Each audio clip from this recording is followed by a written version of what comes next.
आज जिस पुराने सामान की मरम्मत होने वाली है वह है साल 1900 में बना यह शानदार फुट पंप। इसमें लगे पैडल को बार बार दबाने पर हवा बनती थी और उससे अलग अलग चीजों में आसानी से हवा भरी जा सकती थी। यह antique foot pump restoration expert ऑसेन लेवदाई ने लगभग $30 में खरीदा था। बेचने वाले का दावा था कि इसका इस्तेमाल कांच की सजावटी चीजों को हवा देकर आकार देने के लिए किया जाता। जैसे जैसे इसे खोला गया, इसकी शानदार कारीगरी भी सामने आने लगी। इसकी बॉडी धातु, लकड़ी और चमड़े से बनी हुई थी और इसकी डिजाइनिंग भी काफी खूबसूरत थी। इसी वजह से कई लोगों का मानना है कि यह कांच बनाने वाला पंप नहीं बल्कि विक्टोरियन दौर का फायरप्लेस बेलौज भी हो सकता है। उस समय ऐसे उपकरण घरों में इस्तेमाल किए जाते थे ताकि चूल्हों और भट्टियों में ज्यादा हवा पहुंचाई जा सके और आग बेहतर तरीके से जल सके। अब पूरी मशीन को खोल दिया गया है और शुरू होती है असली मरम्मत। सबसे पहले बड़े धातु वाले हिस्सों को अलग किया गया। इन पर काफी जंग जमा थी, इसलिए इन्हें सैंड ब्लास्टिंग के जरिए साफ किया गया। सफाई पूरी होने के बाद इन हिस्सों को ज्यादा पॉलिश नहीं किया गया ताकि उनकी पुरानी पहचान बनी रहे। इसके बजाय ऊपर एक खास काले पाउडर कोटिंग का इस्तेमाल किया गया जो धातु की बनावट को और उभार देती है। इसके बाद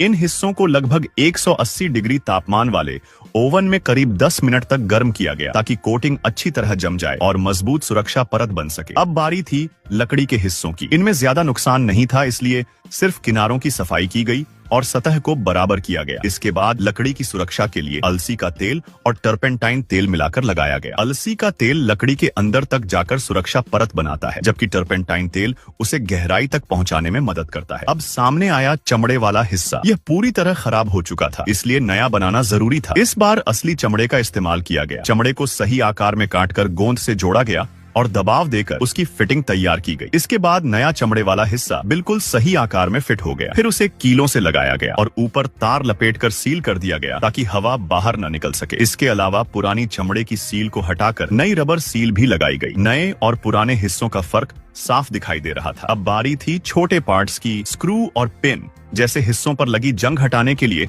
उन्हें साफ किया गया। इसके बाद सुरक्षा कोटिंग लगाई गई ताकि दोबारा जंग न लगे। अंत में पीतल के नोजल को साफ करके पॉलिश किया गया और उसकी चमक वापस लाई गई। अब सभी हिस्से तैयार थे और शुरू हुई अंतिम असेंबली। बीच में लगा डबल साइड एयर वॉल्व दोनों तरफ बनने वाली हवा को एक दिशा में बाहर भेजता है। वहीं नीचे लगे वॉल्व हवा को अंदर खींचने और बाहर भेजने का काम करते हैं। जब पैडल दबाया जाता है तो अंदर वैक्यूम बनता है और हवा बाहर निकलती है। यही इस पुराने फुट पंप का पूरा काम करने का तरीका था। अब आखिरी स्क्रू भी लगा दिया गया और इस तरह साल 1900 का यह ऐतिहासिक फुट पंप फिर से पहले जैसा बनकर तैयार हो गया। अब समय था टेस्ट का। जैसा शुरुआत में कहा गया था, यह कांच बनाने जैसे भारी कामों के लिए नहीं बल्कि गुब्बारे फुलाने जैसे हल्के कामों के लिए ज्यादा सही साबित हुआ। टेस्ट भी सफल रहा और पंप ने शानदार तरीके से काम किया। तो आपको